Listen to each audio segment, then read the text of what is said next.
Today's topic will be covering movies, and to be more specific, a JoJo movie. And before you mention it, yes, I'm fully aware of the incident. Anyways, I find it very odd how many popular shonen anime get original movies from their animation studios. By that, I mean the storyline within the movies isn't found within any of the manga material. For example, just recently Dragon Ball got their new big fight movie Broly, and My Hero Academia 2 Heroes won the Crunchyroll Award for Best Anime Movie. And yet, JoJo, the fourth top-selling manga series that's currently running, gets the shaft. I mean, don't get me wrong, Dragon Ball is the second best-selling series of all time in Japan, so of course a movie is warranted. But My Hero? Sales-wise, the manga is leagues behind with just over 20 million sales. Compare that to JoJo with well over 100 million. Both shows get equal amount of hype when they're airing too. Then again, you can argue that JoJo has an advantage since it's been running longer, but shouldn't that be more of a reason to give it a movie? Well, yes. As of right now, there have been 2 attempts at a JoJo movie. 2 horrible attempts. For the new uneducated fans, let me give you a history of the JoJo movies.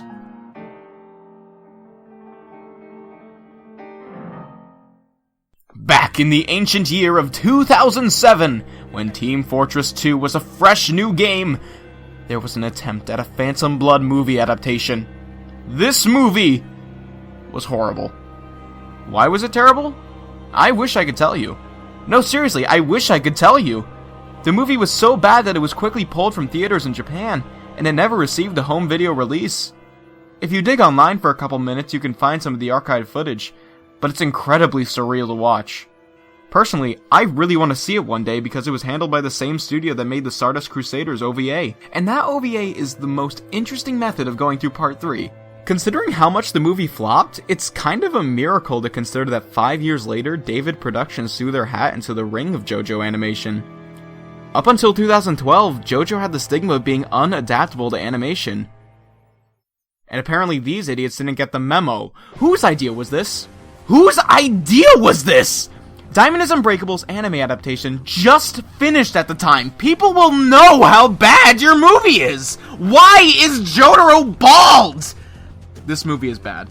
It labels itself as an adaptation of Part 4, but it takes so many liberties. Kira fucking kills Keijo Nijimura in this version.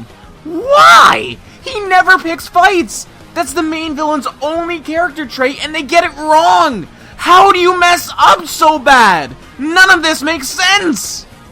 Yeah, this movie sucks. Trust me on that one. I'd tell you why, but I think anyone with eyes can figure out why for themselves. I'd be shocked if it gets a sequel.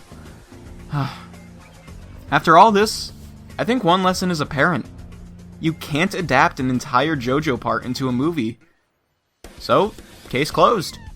No JoJo movies in the future.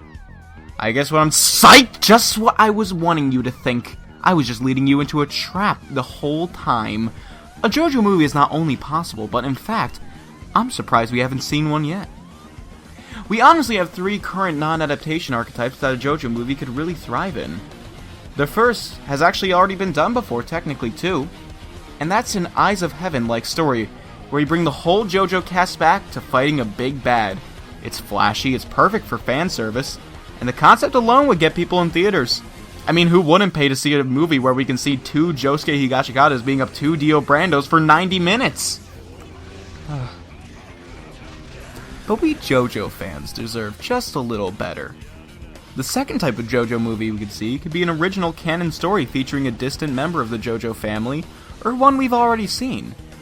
With resources like that, we can witness an intriguing story set in the JoJo universe that could potentially seal up a few plot holes people won't shut up about.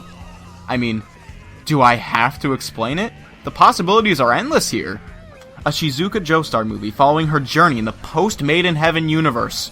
A Part 4 sequel where Josuke goes back in time and saves himself. A Dio and Pucci movie showing some of the events that potentially occurred before Stardust Crusaders.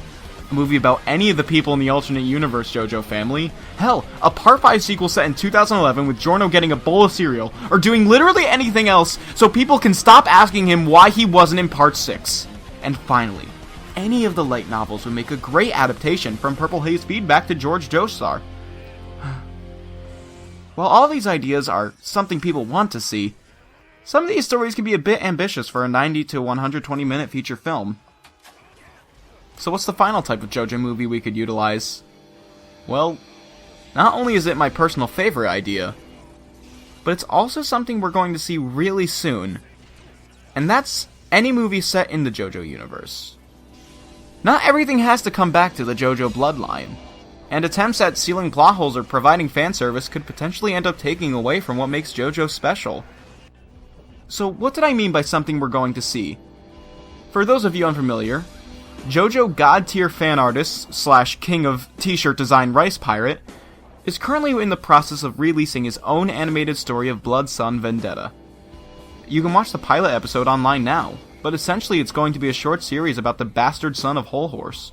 Personally, I'm really excited for this project, and from the estimated time that the final story will take, it'll probably be the length of a full feature film. End of video! We have proven that JoJo can thrive as a film, and we don't even need David Productions. Let me know what kind of movies you would like to see in the JoJo universe down below in the comments. I'm pretty curious. Also, please subscribe to Rice Pirate on YouTube and follow him on Twitter. The man is a legend. Alright, later.